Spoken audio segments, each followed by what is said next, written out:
This country is hungry for greatness. Dylan wants us to win the World Cup. From director Clint Eastwood. Times change, and we need to change as well. This is a great opportunity. Morgan Freeman, Matt Damon. This is our destiny.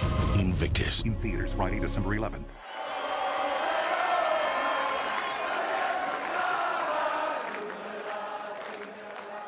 December 9th was the Toronto premiere of Invictus. After the screening, members of the Ontario rugby community gathered at Hemingway's restaurant.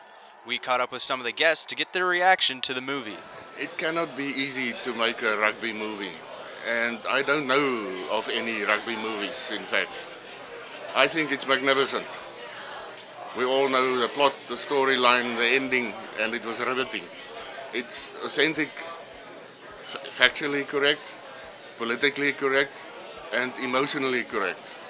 I thought it was a great movie. Very inspirational, great story, and had a little bit of comedy in it. And one thing I related to in the movie was the fact that they were on the bus, and it's really silent. It always seems to be on the way to games. Everybody's always silent on the bus. People listening to their own music, finding their own way to pump themselves up for each game.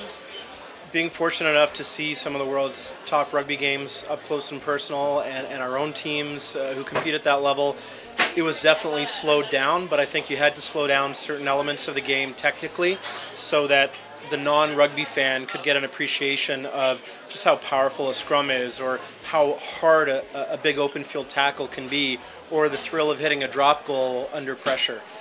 One thing you know, it's terribly authentic factually.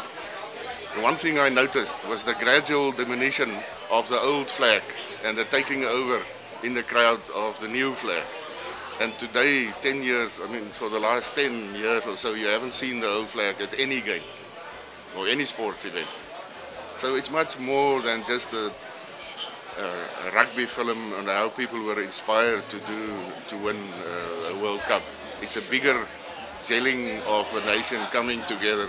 And I find it terribly inspiring on a personal level too. It really was the first major event that South Africa had ever hosted, and we were there. And so the little things that you see in the movie, again, are all very accurate. We had a police station set up in our hotel. We had bodyguards that escorted the players everywhere we went. We went and did a little coaching clinic, in one of the townships, and had a tour through that, and bust in through the barbed wire. All of that. So that's all true to form. And any media towards rugby is a good thing, and you've seen it. It was on Ellen the other day, and things like that. So it's definitely in the spotlight right now, and maybe we'll get more people playing and more people interested in rugby.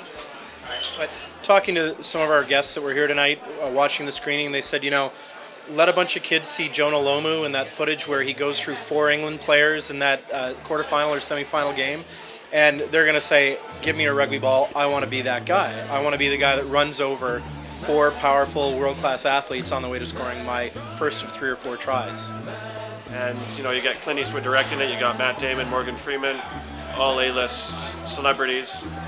And the timing before the next World Cup in 2011 is fantastic. So we keep increasing the profile and make the non-rugby supporter into at least appreciative of what the game is, and in places like Canada, draw them in to watch the game.